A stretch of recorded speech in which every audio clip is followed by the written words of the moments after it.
नुकसान और मौतें। नुकसान और मौत भी बहुत ज्यादा होता है। अगर भूकंप आ जाता है, बाढ़ आ जाता है, तो इस दौरान हमारी सूझबूझ और समझदारी के अभाव में भी बहुत सारे नुकसान होते हैं और मुख्य जो है वह अफवाह और भगदड़ के वजह से भी लोग प्रभावित हैं। तो उस उम्र में अगर हम उसकी शादी करते हैं तो वो ना परिवार को समझ पा रही है बच्ची, ना घर को, ना शादी को, ना बढ़िया खाना बना पा रही है, ना कुछ बढ़िया व्यवस्थित वो कर पाएगी, जिस वजह से पारिवारिक कलह होता है, मार पीट दंगा, इस वजह से बहुत सारी अनहोनियां होती है हमारे परिवार में। तो ये चीजें भी एक अहम मुद्दा है कि कम उम्र में बच्चों की हम शादी ना करें। शिक्षा, उचित संपूर्ण रूप से पोषण और शिक्षा, जिसकी व्यवस्था अब सरकार के द्वारा बहुत ही अच्छे तरीके से कर दी गई है। पहले के समय में हमारे बहुत बच्चे इसलिए भी निरक्षर रह जाते थे या फिर नहीं पढ़ पाते थे। बहुत परिवार समाज में ये चीजें आ जाती थी कि हमें पैसा नहीं, हम बच्चे को कैसे पढ़ाएं, कैसे उचित खाना दें, बच्चे को छोटी उम्र से ही मजदूरी के लिए लगा दिया जाता था। लेकिन इन सभी समस्याओं को सरकार ने खत्म कर दी है, यानी कि उसे भोजन, कपड़ा और किताबें, सारी चीजें विद्यालय में उपलब्ध है। तो इन सब चीजों पर हमें भी विशेष रूप से पहल करनी चाहिए। हम लोग भी इसके लिए जागरूकता निकालते हैं। प्रवेश उत्सव जो होता है हम लोग घूम घूम कर लेते हैं नामांकन, लेकिन घूम घूम कर केवल वीडियो बना लेते हैं, शायद गाड़ी पे माइक लगा के, है ना, लेकिन उससे कुछ कम सफलता मिल पाती है।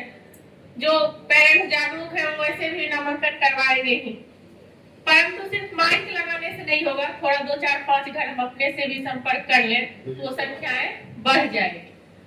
या जैसे कुछ छोटे छोटे दुकान है, सब्जी बेचने वाले हैं, उन लोगों से थोड़ा संपर्क किया जाए, उनके घर पर जाकर, दुकान पर जाकर, खेतों पर जाकर। ये थोड़ी कठिनाई वाली काम होगी क्योंकि वहां पर टोटो भी नहीं घूमेगा और जाने में थोड़ी कठिनाई होगी, तो वहां पर हमें खुद से जाना होगा और वो प्रयास ज्यादा सफल होगा जहां हम खुद से जाएंगे। यह कानून 6 से 14 वर्ष के बीच की आयु के सभी बच्चों को युक्ति संगत गुण, समदृष्टि के सिद्धांतों पर आधारित और विभेदीकरण से रहित शिक्षा का अधिकार देता है। यानी कि गर्भावस्था में है या अन्य रूप से भी है तो उन्हें सुरक्षित स्थान में पहुंचाने का काम है। उसके अलावे हमारे यहाँ जो जानवर रहते हैं वो ना तो बोल सकते हैं और ना ही अन्य अपना क्रिया कर सकते हैं, तो जानवर भी इससे बहुत ही अधिक प्रभावित होते हैं।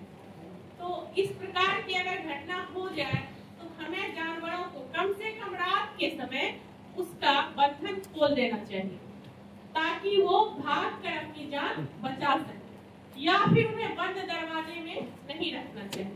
अगर हम उसका गौशाला बना हुआ है कहीं पर या हमारा कोई बाउंड्री वॉल है उसके ग्रिल के अंदर है तो हमें वो खोल कर रखनी चाहिए या उसकी रस्सी खोल देनी चाहिए, क्योंकि आपदा के समय लोग सिर्फ अपनी जान बचाते हैं और आपदा का ये है सूत्र भी कहना भी है, पहले खुद की सुरक्षा करें उसके बाद दूसरों की सुरक्षा करें।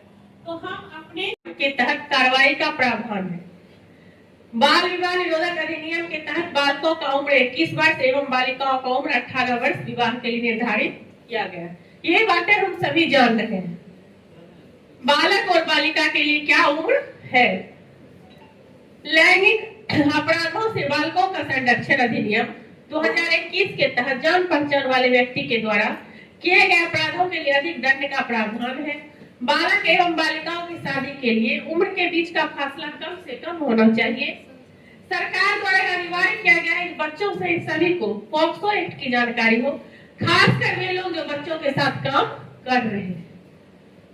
तो इसमें हम देख रहे हैं कि सबसे पहले जो है ये सब टॉपिक पर बात हो चुकी है, हम जान भी रहे हैं।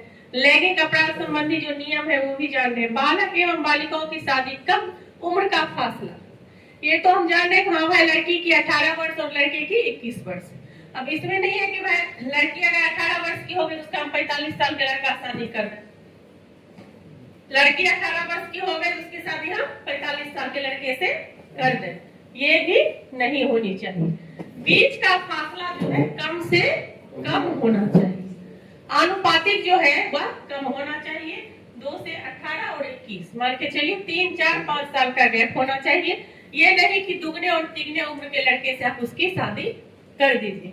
वह लड़की बालिग हो गई अब उसकी शादी कर दो, लड़का जिस उम्र की भी मिले शादी कर देगी, ऐसी व्यवस्था नहीं रखनी। हम लोग कक्षा 9वीं की हिंदी के बुक में एक कहानी पढ़े हैं, कहानी का प्लॉट है ना, एक भगजोगनी नाम की, जो हिंदी के शिक्षक को जो जान रहे होंगे, मैं भी हिंदी पढ़ाती हूँ। उसमें भगजोगनी नाम की एक बच्ची है, उनके पिताजी मुंशी थे और चाचा जी दरोगा थे, लेकिन ऐसे दरोगा थे सब चीज खा पी के पचा के बेच बाच के चले गए और स्थिति ऐसी हो गई थी कि उसको खाने लायक भी कुछ नहीं बचा था। बच्ची क्या थी, भिक्षाटन करती थी, रोड पर खड़ी रहती थी, कुछ मांग के खाती थी, बदन पर कपड़ा तक नहीं था और काफी सुंदर थी वो बच्ची। तो हम लोग एक शिक्षक हैं और हम लोगों का ये कर्तव्य है, हाँ कुछ जगह इसका विरोध भी होगा, तो अगर हम इसमें सक्षम नहीं है तो हमको सूचना दे सकते हैं। जरूरी है कि हम खुलेआम इसका विरोध करें, परंतु इस पर पहल हम निश्चित रूप से कर सकते हैं।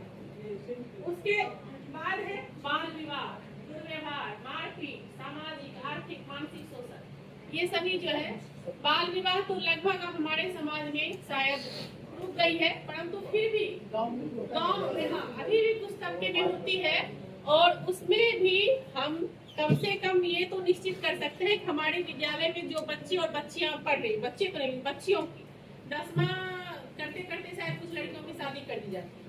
अगर हमें इस चीजों की जानकारी मिले तो हमें निश्चित रूप से इस पर पहल करनी चाहिए ताकि उस बच्ची का जो है जीवन बच सके, सुरक्षित रह सके। हमारे यहाँ अभी भी जो है मृत्यु दर महिलाओं की ज्यादा किस वजह से है, बच्चा होने में ज्यादा ब्लीडिंग होता है, कमजोर है, प्रसव होने के दौरान उसकी मौत हो जाती है। तो इसकी वजह है कि कम उम्र में जब शादी होगी तो बच्चे भी पैदा होंगे ही कम उम्र में और उसका शरीर जो है इस चीज के लिए तैयार नहीं हो पाता है कि वो बच्चे पैदा कर सके, जिस वजह से क्या है उनकी मृत्यु हो जाती है।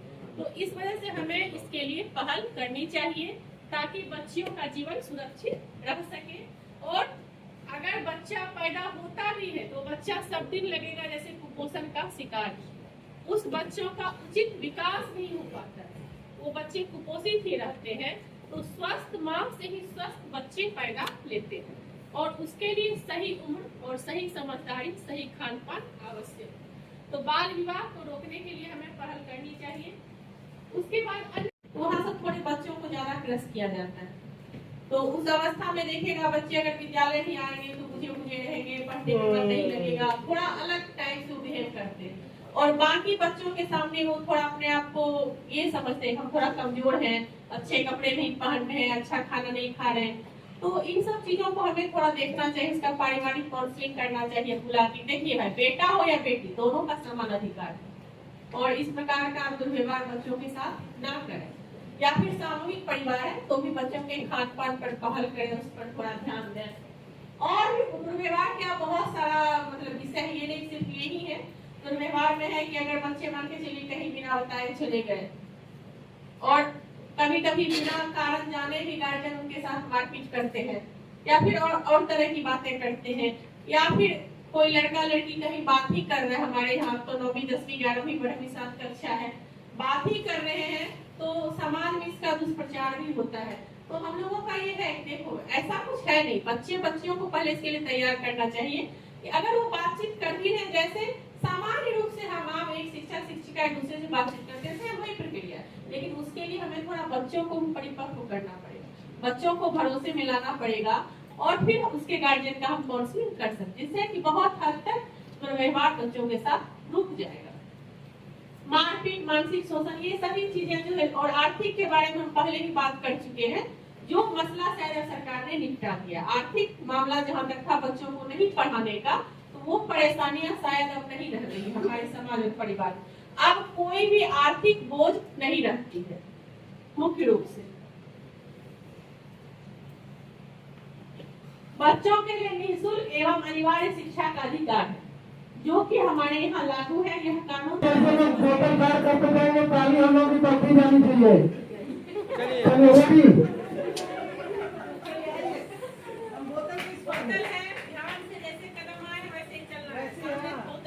बोतल में टच नहीं हो। वाह वाह वाह वाह